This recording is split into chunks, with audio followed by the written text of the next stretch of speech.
Assalamualaikum warahmatullahi wabarakatuh. Tambah ilmu, sucikan hati. Bersama saya, Muhammad Sirajuddin Siswadi Putra bin Muhammad Syith dalam rancangan Sekilas Bersama Ustaz.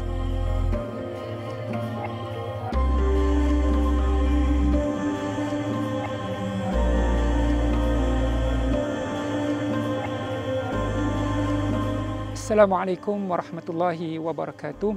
Alhamdulillah, wassalatu wassalamu ala rasulillah wa ala alihi wa sahbihi wa man wala. Allah Subhanahu wa ta'ala telah berfirman dalam suratul Rahman, A'udzubillahi minasyaitanir rajim, Bismillahirrahmanirrahim, Kullu man 'alaiha fan. Yang bermaksud, setiap yang berada di atas muka bumi ini akan binasa. Daripada ayat yang saya bacakan tadi, kita ketahui bahawa kehidupan kita di muka bumi ini hanyalah sementara. Semasa kita hidup, kita memiliki kuasa penuh untuk memperolehi, memiliki dan membelanjakan harta kita. Tetapi adakah kita sedar bahawa apabila nyawa kita dicabut oleh Allah Subhanahu wa ta'ala, ke manakah harta tersebut? Di manakah kedudukan ahli waris kita atau orang yang berhak terhadap harta kita itu?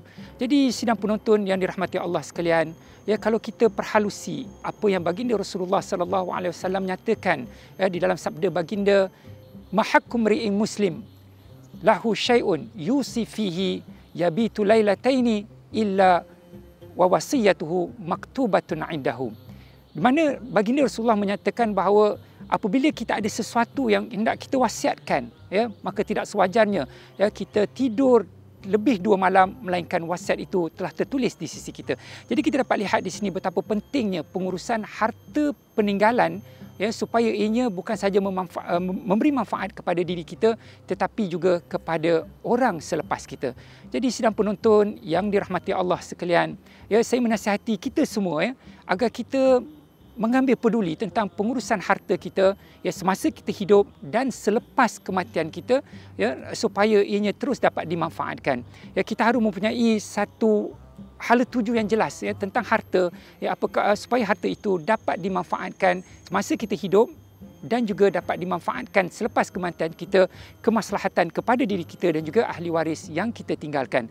Menyentuh tentang pengurusan harta pusaka, ya. Harta pusaka ialah suatu harta atau manfaat yang dimiliki semasa hayat seseorang itu, dan apabila ia telah pergi, ya, maka harta itu akan menjadi hak milik kepada ahli keluarga dia atau kaum kerabat dia yang berhak menurut ketetapan syarak.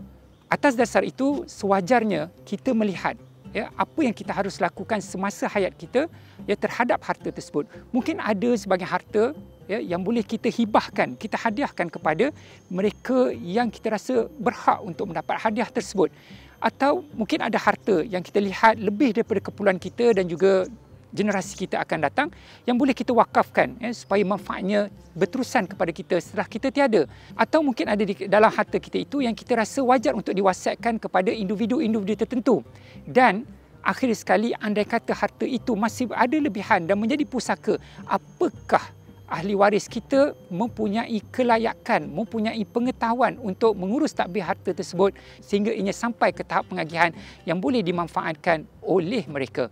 Jadi tuan-tuan puan-puan sidang penonton yang dirahmati Allah sekalian, di sinilah kita lihat seandainya mereka itu mampu, alhamdulillah, tetapi andai kata mereka ini tidak mampu, mungkin kerana usia seperti masih kecil, ya, atau mempunyai keilatan tertentu, maka sewajarlah kita melihat siapakah yang boleh kita amanahkan untuk mengurus dan mentadbir harta mereka. Di sini kita lihat, ya, kita boleh melantik sebagai contoh Majlis Agama Islam Selangor, ya, sebagai wasi selepas kematian kita. Kita boleh juga pergi kepada entiti-entiti swasta seperti As-Salihin Trustee, Wisayah Shop dan sebagainya, ya, kerana, ya, dengan itu mereka boleh bertindak sebagai wasi selepas kematian kita, dan dengan itu mereka mampu mentadbir harta yang kita tinggalkan, seterusnya ianya mampu diagihkan sebagai pusaka kepada ahli waris kita yang mana kemanfaatannya akan berterusan kepada mereka.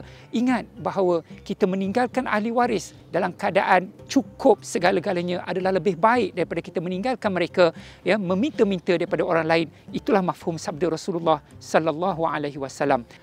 Sebagai kesimpulan, saya menasihati kita semua, ya, supaya mengambil peduli, mengambil langkah-langkah yang proaktif bagi memastikan harta yang penuh penat lelah kita cuba perolehi, kita miliki ini dapat dimanfaatkan demi kemaslahatan kita dan juga ahli waris kita atau sesiapa yang kita rasa berhak terhadapnya semasa dan juga selepas kematian kita. Marilah kita manfaatkan segala medium pengagihan harta dan sebagainya yang ada dalam Islam demi kemaslahatan semua. Sama ada harta itu hendak diwakafkan, sama ada harta itu hendak dihadiahkan, atau harta itu hendak diwasiatkan, atau setidak-tidaknya kalau sampai kepada pusaka, ia mampu diurus tadbir oleh kaum keluarga kita, kerabat kita, waris-waris kita, atau dengan melantik wasi pentadbir harta yang kompeten agar ianya dapat dimanfaatkan dan tidak berlaku apa yang disebut sebagai harta beku yang merugikan individu, merugikan masyarakat negara seperti mana kita tahu bahawa hampir 70 bilion harta beku berada di dalam negara kita. Ringkasnya, tuan-tuan dan puan-puan sidang penonton yang dirahmati Allah, semoga pengurusan dan pentadbiran harta peninggalan, harta pusaka menjadi salah satu agenda penting dalam kehidupan kita semasa hayat supaya kehidupan kita bahagia semasa kita hidup di dunia dan semasa kita berada di alam barzah, dan juga memberikan kebahagiaan kepada ahli-ahli waris dan sesiapa yang berhak terhadap harta tersebut. Akhir kata penutup bicara, tambah ilmu, sucikan hati. Sekilas bersama Ustaz.